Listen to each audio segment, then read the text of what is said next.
Kansas City Southern versus Sasol Chemicals, probably not the right pronunciation. Ms. Hubbard.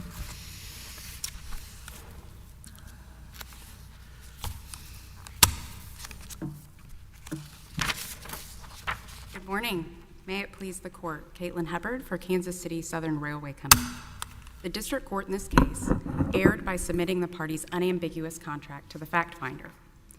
The lease obligated Sasol to pay $102 per linear foot of track included in the leased premises.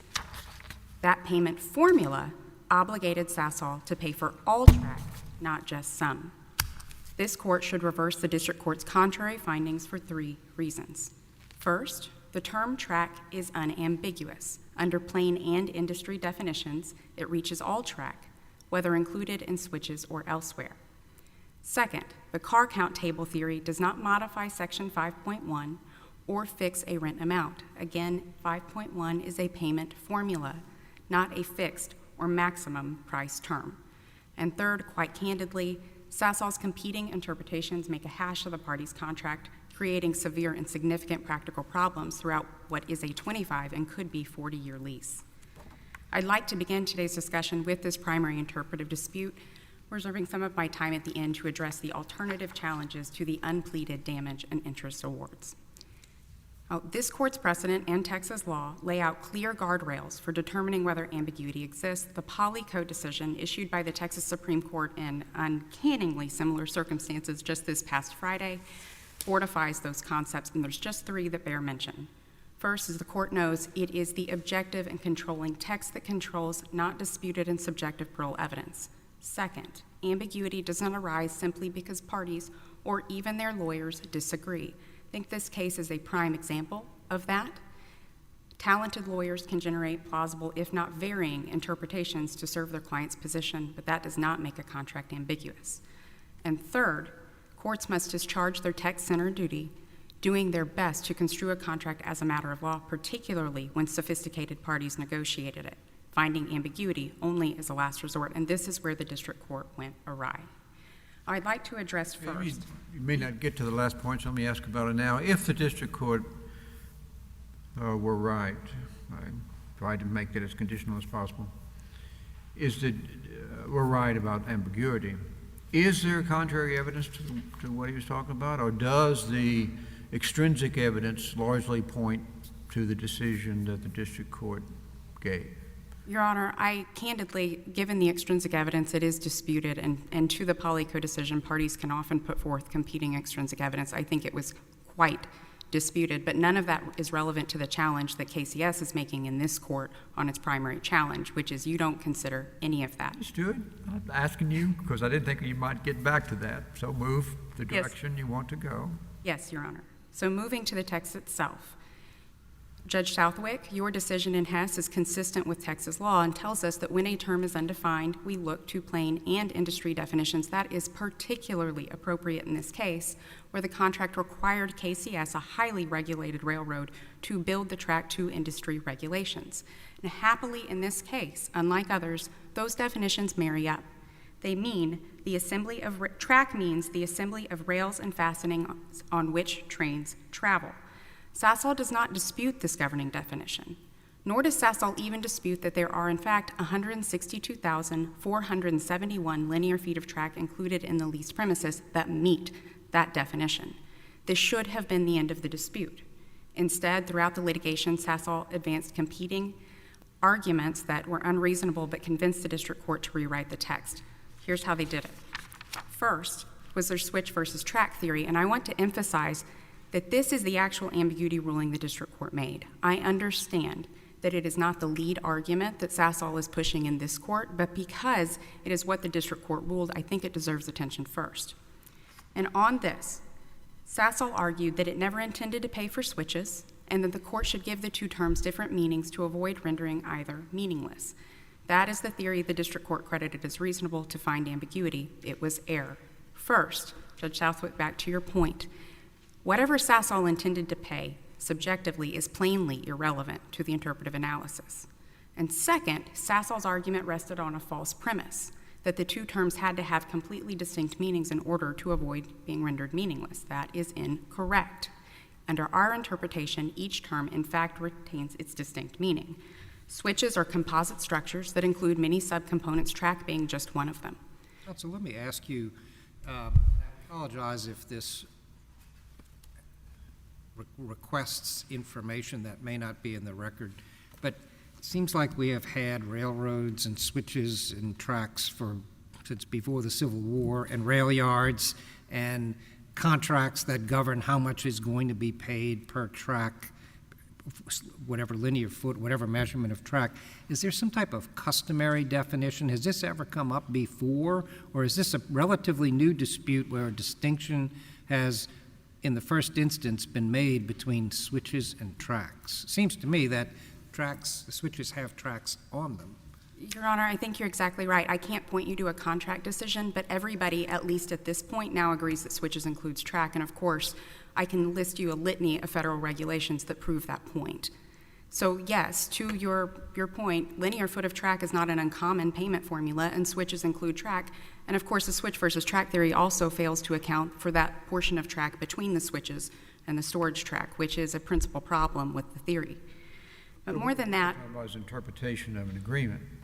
So federal regulations and whatever else may give some flavor to that, but we're trying to figure out what these terms mean.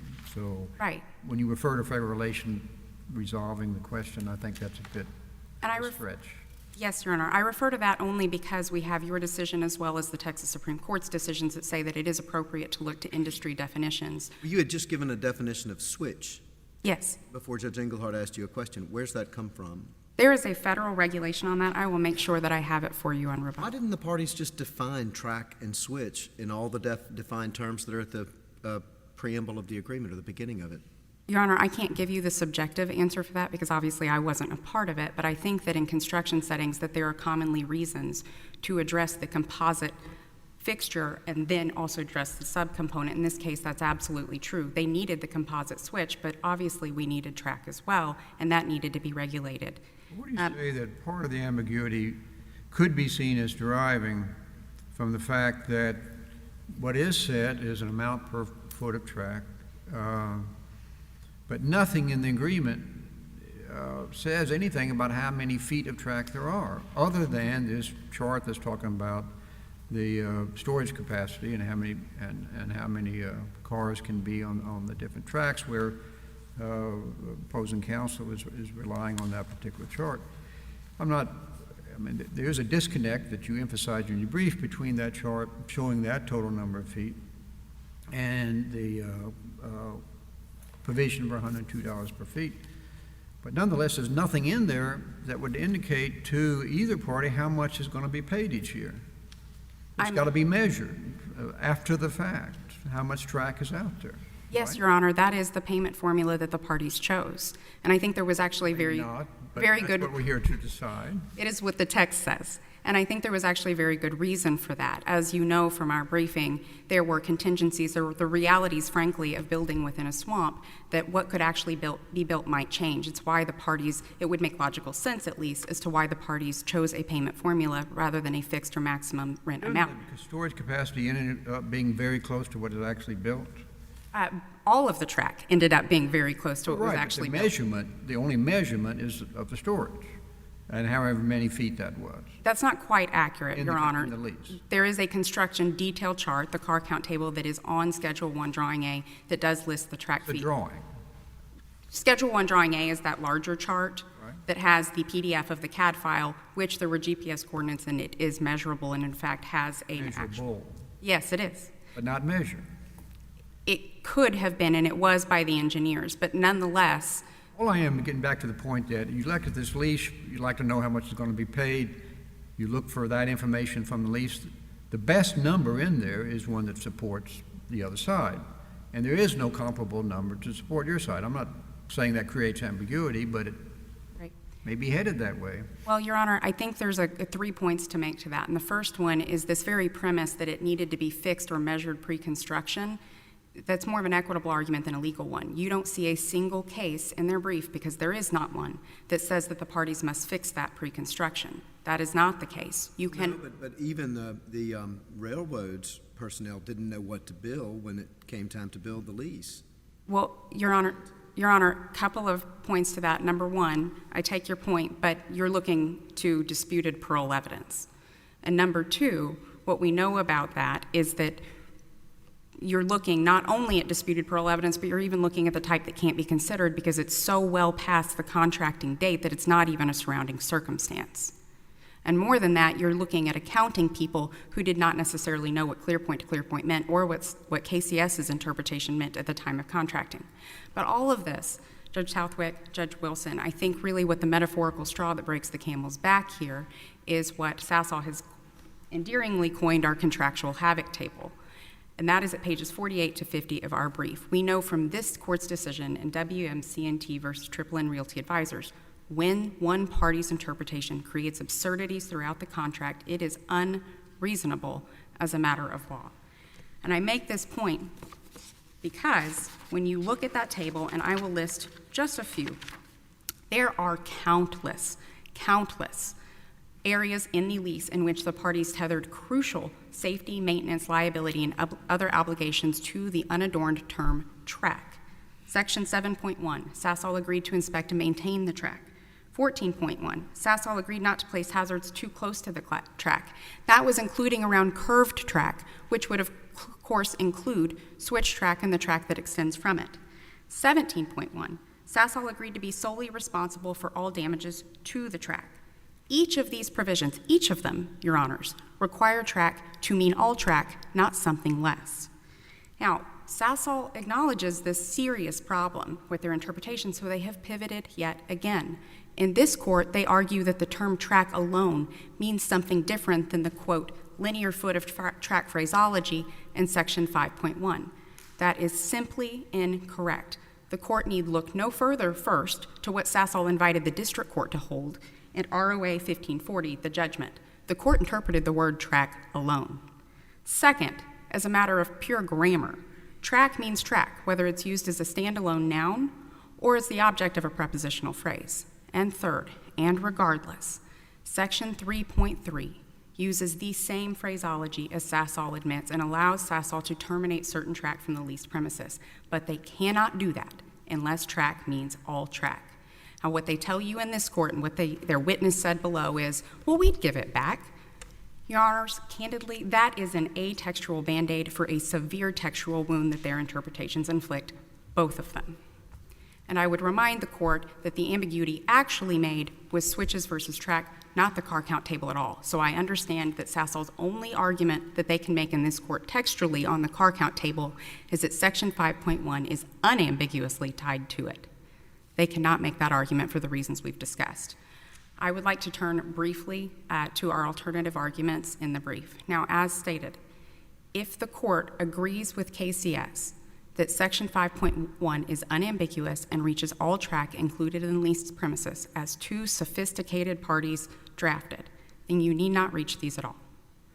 But if the court were to affirm the ambiguity finding, the very specific ambiguity finding on switch versus track, we would ask the court to reverse the declaratory judgment that did not hold Sasol to non-switch track, but instead used the car count table figure, which was not the issue the parties tried, nor was it what was in the binding pre-trial order. More than that, moving on, after the trial, Sasol's amended findings of fact and proposed conclusions of law also added a damages claim. That also was not in the binding pre-trial order. I understand that what they put and what the district court adopted was that the words should have been somehow pleaded a damages claim. They did not. As a matter of law, the binding pretrial order did not include that. I don't think those three words would be a claim under a fair notice state, much less Twombly and Iqbal that controls here. More than that, the pretrial order itself identifies that Sasol was pleading one counterclaim, not two, and that was what they drafted.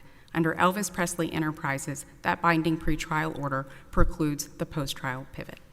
I will reserve the remainder of my time unless anyone has questions. Thank you, Counsel. Thank We'll you. hear from you again.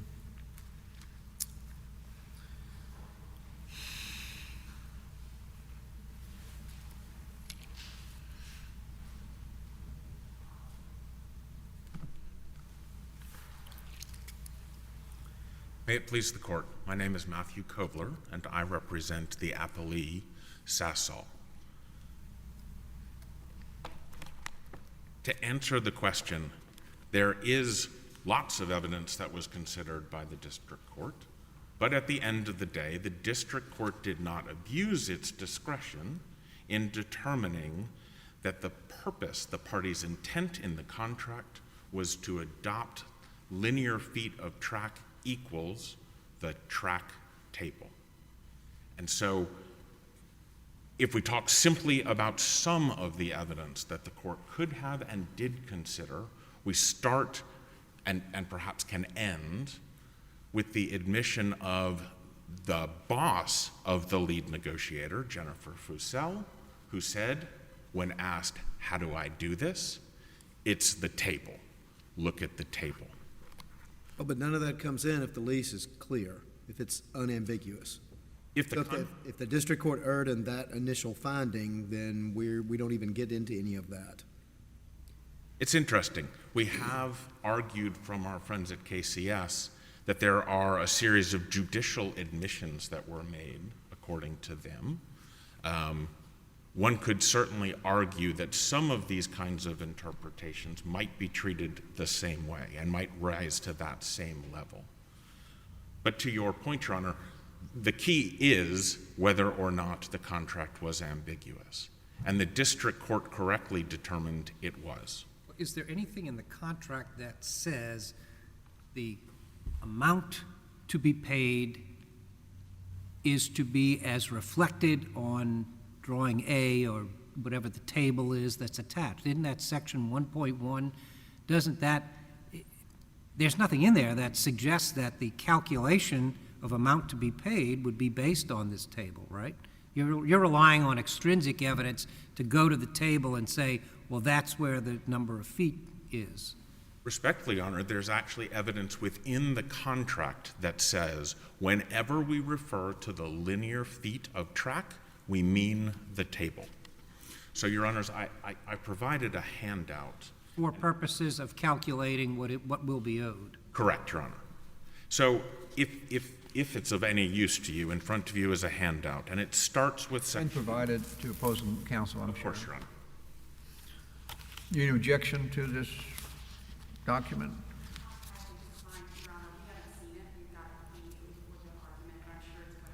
Matters from the record, it looks like. It is only from the record, Your Honor. All right.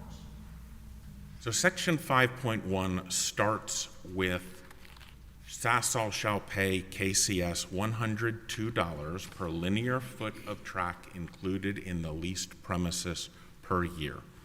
And we know that leased premises is a defined term, and it's the facilities and equipment as described in Schedule 1, Drawing A.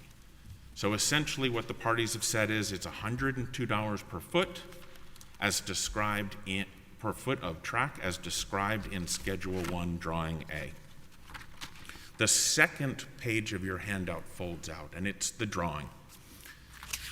It's the biggest I could fit in your handout, and what it does, Your Honor, is it lays out what it is that the KCS is supposed to build. It's not aspirational, it's not hopeful. This is effectively the blueprint. As the person in charge of actually negotiating the contract, Scott Walburn testified, this is the yard KCSR agreed to build for Sasol. And then on page 3 of your handout, we have the table. And as Your Honor, you pointed out, this is the only place with numbers. So the trial court, on page 4, we have an excerpt from his order following the trial, and he identifies the ambiguity. The court finds that the ambiguity existing in the contract at issue regarding the linear feet of track for which payment is required. So when you look at the drawing, the question ultimately is it the drawing or is it the table? Schedule 1 is the definition, and we've got to figure out what it is we look at. Why isn't it just what 5.1 says, $102 per linear foot of track? I'm not following your argument about how 5.1 somehow references Schedule 1 Drawing A. Absolutely, Your Honor. So it works like this. It's $102 per linear foot of track on the leased premises. The leased premises then is defined in section 2.1 as the facilities and equipment described in Schedule 1, Drawing A. Yeah, I'm concerned, you need to help me with that you lead with that in your handout. It seems to me that that argument maybe even better supports the railroad in that the leased premises is the entirety of what shows up there. The tracks, switches, there are buildings there too. You're not being charged 102 feet, dollars per foot for those. So it seems to me the leased premises is the entirety of the part where you can store cars and the part where you cannot store cars that have iron rails or steel rails or whatever they are these days. So the leased premises absolutely includes everything on the drawing, Your Honor. Including switches. Including switches. But the question that's posed by the contract term is the linear feet of track on the leased That's the premises. payment term. I think that is different than what 2.1 says as the leased premises. The other thing you've got in 2.1, which is interesting to me, is it says all track will be at least Class 1 track as defined by the Federal Railroad Administration, except for switches, which shall be number 9 switches or larger. So it doesn't say switches have track, but clearly the implication is how the track, what kind of parameters or specifications the track is going to meet, including switches. They're just accepted from Class 1. It is true that switches include some of the components of track. They have rails, they have ties, they have ballast. But the parties in the drawing itself delineate the difference between what is a switch, that is with a starting point and an ending point, But and the what drawing is... doesn't help you exclude the track that's within a switch from the payment term in section 5.1. So what 5.1 does is it points you to that Schedule 1 I drawing. don't see it. I've read it multiple times. I don't see how it points me to that schedule. Let me try once more. And Please do. I So- may be the one that's not understanding. 5.1 says Sasol shall pay KCS $102 per linear foot of track included in the leased premises. Okay? So we've got a defined term. It's linear feet of track in the leased premises, capital L, capital P. So now we go, well, what's the leased premises? And the leased premises is everything as described in Schedule 1, Drawing A. And so by its very nature, we start with, when we look at Schedule 1, Drawing A, what's the total feet? What is the track that will be considered for the payment term? And Judge Engelhardt, to your point, if we look at sections 4.7 and 4.8, they answer the question, Your Honor, of do we look to the table? 4.7 DBB talks about what happens in the event that the KCS is not able to build the yard described on that Schedule 1 Drawing A. And the answer starts with they get the first track. They get the first 73,056 feet of track on the leased premises. That number is not a coincidence. When you look at page 6 of your handout, which is a blow-up from the table, we can see exactly where the 73,056 feet of track comes from. That's the track that they allocate to themselves. That's the track that they say starts in their column. Then, if for whatever reason after that, they still haven't built enough, then you go to section 4.7D double D, and it talks about allocating less than 147,000 feet of track. That number also ties directly to the table. It's not as pretty. The number was messy. The only testimony that explains why 147 and 145 coexist was testimony from one of the negotiators who says that those were essentially talking about the same thing. And so when If KCS was not able to build the yard and instead was going to allocate track somewhere to cover its obligations under the lease, it needed to do so based upon the 145-166, the equivalent of the 147.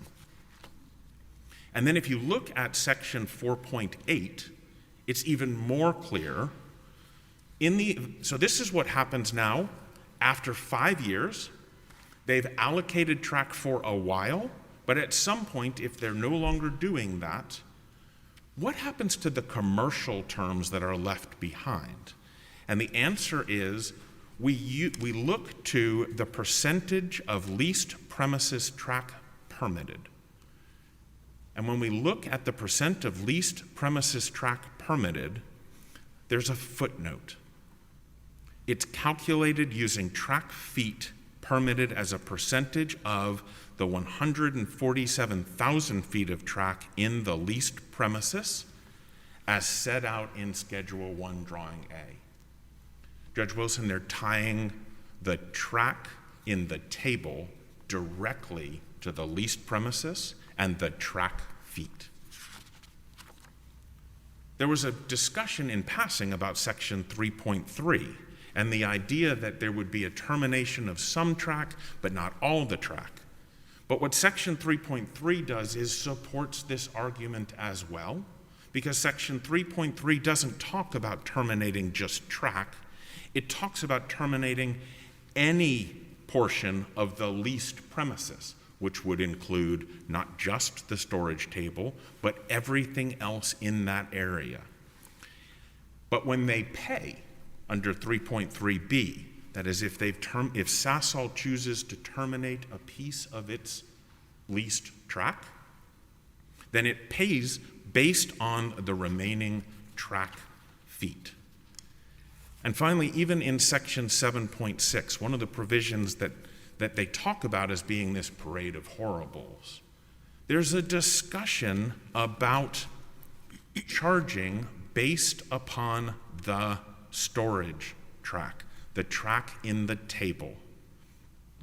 KCS says Sasol is not supposed to build more storage track.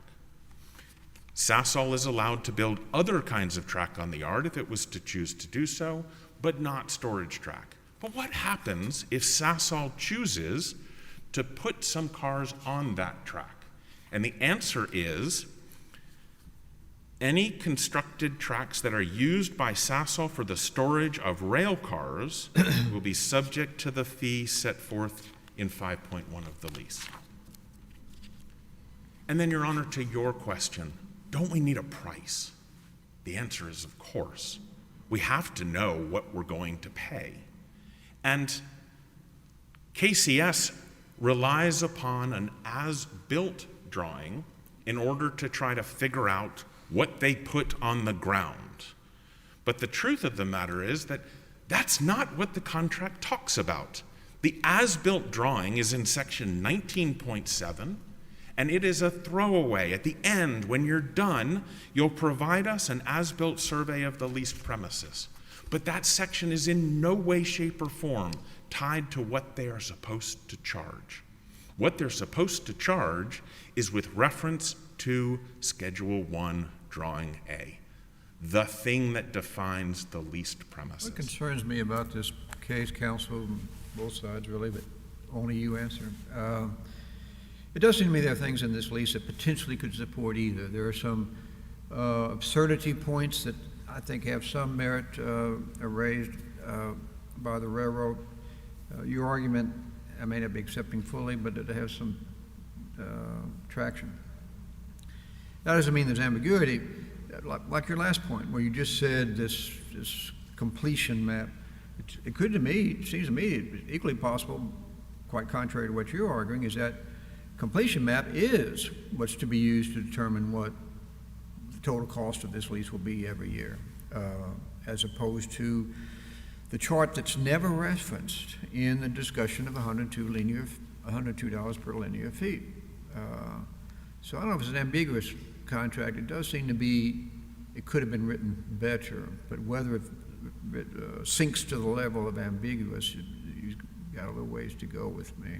Well, Your Honor, I'll be the first to acknowledge it could have and should have been written better. And to one of the points that was made, we talk about it in terms of these sophisticated parties. It is true they are both big, but I'll be perfectly frank, in this context, I would not describe either of them as terribly sophisticated. This was the first yard like this that the KCS had ever built. This was the biggest yard they had ever built, and frankly, the yard was their loss leader, Your Honor. They wanted to get the shipping business, and that was the only thing that was driving this negotiation from their side. So the idea that we have these highly sophisticated parties, that very same case that came out of the Texas Supreme Court drops a footnote number 1. Don't mishear us, courts. We acknowledge there can be ambiguities, and when there are, we're going to have to look to the extrinsic evidence to figure out what the parties intended. As far as the as-built, Your Honor, when we look at how the term 5.1 is constructed, 5.1 talks about the leased premises. Leased premises talks about the drawing. It doesn't talk about the as-built drawing. It doesn't talk about the things that might come. And critically, there is nothing on that drawing that would actually allow someone to calculate a number. There is 1 inch equals 200 feet. But without knowing the information about the switches, information that is nowhere to be found on that drawing, there is no way to calculate. The KCS offered no evidence that it could be done, and in fact, the testimony was without the switch table, you can never know how long those switches are going to be.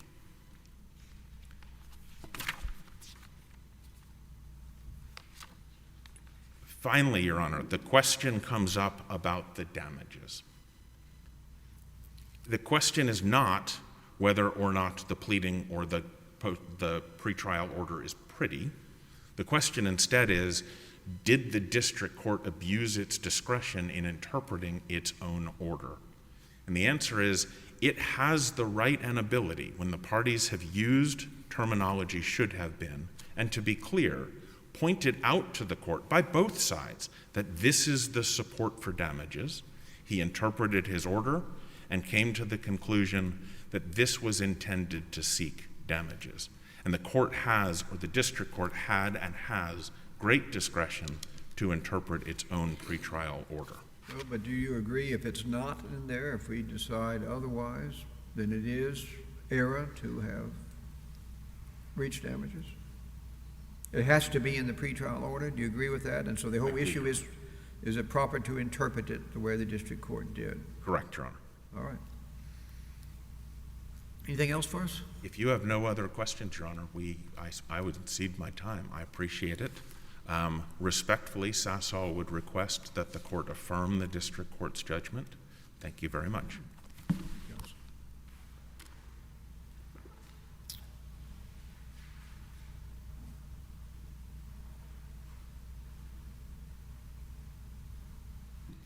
Thank you, Your Honors. There is no textual connection between Section 5.1 and the construction detail table found on Schedule 1, Drawing A. There is not at all. The leased premises also is not a PDF attached. It is the leased premises where I can reach down and touch the dirt, which Schedule 1, Drawing A describes. More than that, the car count table is textually limited. Everyone now at least agrees that clear point to clear point does not include all track. And this is important because elsewhere in the lease, the parties specifically acknowledged that track is broader beyond the examples in the Havoc table. 7.2e allowed Sasol to lay additional track, but it had a catch. Sasol may not install additional track where the purpose of such additional track is principally for the storage of rail cars. Respectfully, Your Honors, this is fairly conclusive. The parties knew what track meant. Plain and industry definitions, which are not disputed in this case, is consistent. With respect to the number, again, I would reiterate that there is nothing in the law that says parties can't use a payment formula. That made sense, both because of the fact that it could change pre-construction and the fact that Sasol could terminate track post-construction. More than that, if you want to look to the table and talk about fairness, which of course under this court's decision in Weaver has absolutely no role, but let's talk about it. They ended up with 1944 car count spaces. If you multiply that by the extra 25% that the parties always accounted for, guess where you end up? Right about the number that was actually built and was within 0.1% of Schedule 1's Drawing A's prediction. More than that, you can measure the track on Schedule 1 Drawing A. That is conclusive. ROA 2962, which is where Tommy Elliott, Sasol's lead negotiator, was actually specifically saying, can you send me the CAD files so I can measure it? And then ROA 1621 to 22, where our witness went through the fact that you can actually measure it, and they use GPS coordinates throughout during these monthly progress meetings that were required by the contract. Each time they made a change, they updated the CAD file. So this notion, this equitable base notion that they had no idea, is simply not correct, and the text proves it. This is why we had progress meetings. This is why they got an as-built survey at the end. I would like to, going back, I'm sorry, whoever asked for the regulations on switches, they are 49 CFR 213.133, 213.135. Both of those acknowledge that switches include rail. At the end of the day, Your Honors, what Sasol is trying to convince you is to draw a connection between the chosen payment term and a car count table that is on a schedule that is nowhere referenced in Section 5.1. I think the Polyco decision issued last Friday conclusively forecloses that effort. It said, citing the late Justice Scalia, grander theme type arguments are not going to work. Of course you have a purpose entering into a particular contract, but you cannot extrapolate that to every provision, particularly when the text does not allow it. What the court said is, such grand theme arguments would smuggle in the many extra-textual, extrinsic, and subjective considerations that we have long rejected. Your Honors, I think you have seen in the course of these proceedings in the first 30 pages of Sasol's brief that that is exactly what is going on here. But like in Weaver, this court doesn't consider these types of equitable arguments. It is much better to enforce the language that the parties actually chose, and in this case, clear text equals controlling text. Finally, 4.7, I do want to address it because that came up. Sasol wants you to think that 4.7 uses the term track to mean storage track. That is not correct. 4.7 uses the term storage track and storage capacity to mean storage track, again proving that the parties knew how to be specific when they wanted to. Going through this, what Sasol principally points to is 4.7 D. I acknowledge this is a labyrinth of a provision. It says, if Sasol is allocated less than 147 feet of track, and that's where they stop. But what it says is, under clause 4.7 D. And what does that provision say? It talks about the storage track that Sasol will be allocated. And of course, in this instance, the parties were talking about storage track because 4.7 is what happens if they don't get the permits. We have no idea what we can build, and we are literally, as the provision says, going back to the drawing board to develop a revised layout. In that scenario, we can talk about the storage track we can allocate you, but until we get the revised layout, there is no way for us to know exactly what the remaining track will be. Thank you, Your Honors. All right, Counsel. Both of you have assisted us in the understanding of this case. We will take the case under advisement. I believe that is all we have for the day, and we are in recess.